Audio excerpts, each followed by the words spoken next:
Adapun pertanyaannya, bagaimana menjalani kehidupan rumah tangga yang sakinah, mawaddah, warahmah.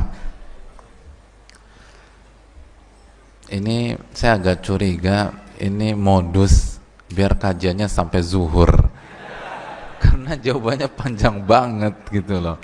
Pertanyaannya sederhana, jawabannya itu yang setengah mati. Hadirin yang Allah muliakan,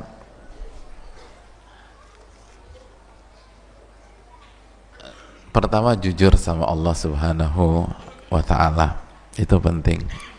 Jujurlah kepada Allah Subhanahu wa ta'ala. Nabi SAW bersabda, intas dukillaha yasdukka. Barang siapa yang jujur kepada Allah, Allah akan wujudkan cita-citanya. Banyak kasus rumah tangga ketika dicek itu karena ketidakjujuran dan ketidakikhlasan. Ketidakjujuran dan ketidakikhlasan. Akhirnya Allah nggak wujudkan rumah tangga yang ia idam-idamkan. Maksud jujur itu apa sih? Jujur itu kan apa yang kita ucapkan sesuai dengan kenyataan, itu jujur gitu loh. Mas ada di mana sekarang? Ada di Surabaya, padahal kenyataannya dia ada di Purbalingga, itu nggak jujur. Sama, banyak orang nikah ketika ditanya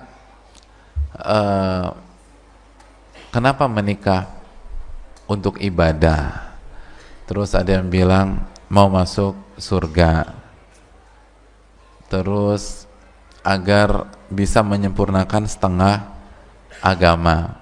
Tapi kalau kita lihat bagaimana cara dia memilih calon istri atau suami, itu nggak menunjukkan dia pengen masuk surga gitu loh. Ketika kita lihat calonnya kok begitu ya gitu loh, terus bagaimana dia acara akadnya atau walimahnya, itu nggak menunjukkan dia ingin masuk surga. Lalu bagaimana dia menjalani hari-harinya pun juga demikian. Jadi itu orang nggak jujur sama Allah Subhanahu wa ta'ala. Dan kasus banyak, alih-alih dia milih karena pasangannya mapan secara finansial, jadi sebenarnya dia milih untuk menyelamatkan dunianya, bukan untuk sakinah, mawaddah, warahmah. Ya nggak dapet lah, begitu nggak dapat baru nangis-nangis, baru konsultasi dan seterusnya. Uang Anda sendiri yang milih kok. Itu yang jadi masalah. Kejujuran itu penting. Dan jamaah yang Allah muliakan, sepelik-pelik masalah rumah tangga, sedeadlock masalah rumah tangga, apa yang Allah firmankan? Apa kuncinya? Kuncinya itu sederhana. Allah berfirman dalam surat An-Nisa ayat 35, iyurida islaha yuwaffiqillahu bainahuma. Kalau kedua belah pihak punya niat yang jujur untuk islah, Allah akan islahkan mereka berdua. Itu ayat, itu sudah solusi terakhir, udah deadlock. Ketika nasihat nggak ada gunanya, ketika hajar nggak ada gunanya, ketika hajar itu didiamkan ya, ketika mukul nggak ada gunanya. Ingat, mukul ghairu mubarrih, mukul yang tidak menyakitkan fisik, dan nggak boleh di organ-organ atau bagian tubuh vital atau sensitif gitu loh. Jadi jangan salah kaprah. Dorban ghairu mubarrih, pukulan yang tidak menyakitkan. Sebagian riwayat pukul dengan kayu siwak. Bayangkan, kayu siwak. Antum mukul istri pakai kayu siwak di lengannya, kira-kira biru-biru atau memar? Enggak. Kecuali kalau antum pukul satu lusin tuh kayu gitu, jadi tebal begini untuk lempar ya sakit. Tapi kalau cuma satu, enggak. gitu loh. Jadi pukulan yang tidak menyakitkan, nggak boleh. Alhamdulillah aku udah nggak mukul istri Pak Ustadz, tapi nyekek kadang-kadang, itu lebih parah. Jangan, itu pukul yang nggak menyakitkan gitu loh. Nah, udah mentok tuh, nggak berubah juga, baru turun, baru Allah sampaikan terakhir, iyurida islaha yuwaffiqillahu bainahuma. Jadi ternyata mentok-mentoknya tuh ke niat udah, niat udah. Anda benar-benar mau islah apa enggak? Kalau mau islah, Allah kan islahkan tuh. Yang jadi masalah kan ego, nafsu, emosi, temperamental yang dikedepankan. Memang ada tentu saja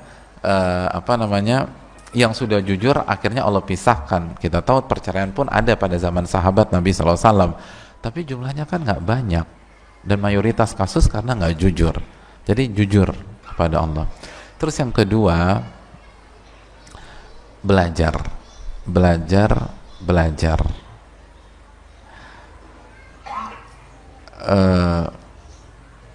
agar kita bisa jadi orang yang bertakwa. Ayat yang kita baca, wa man yattaqillah yaj'al lahu makhraja wa yarzuqhu min haitsu la yahtasib. Barang siapa yang bertakwa, Allah akan kasih solusi dan rizki dari arah yang tidak ia duga-duga. Saya ingin tanya, itu surat apa? Surat apa?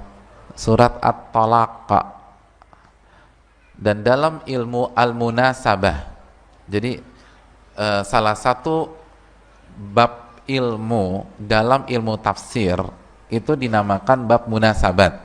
Munasabat itu artinya ilmu tentang korelasi antara ayat sebelumnya dan ayat sesudahnya, atau korelasi antara ayat dan suratnya.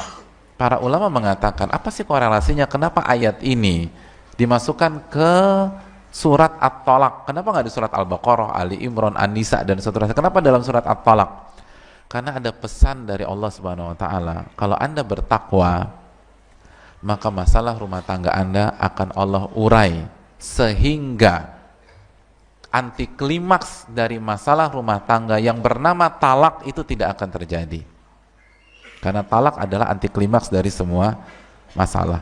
Jadi bagaimana mengkondisikan diri kita dan istri kita untuk bisa istiqomah, bisa menghadapi segala macam ujian?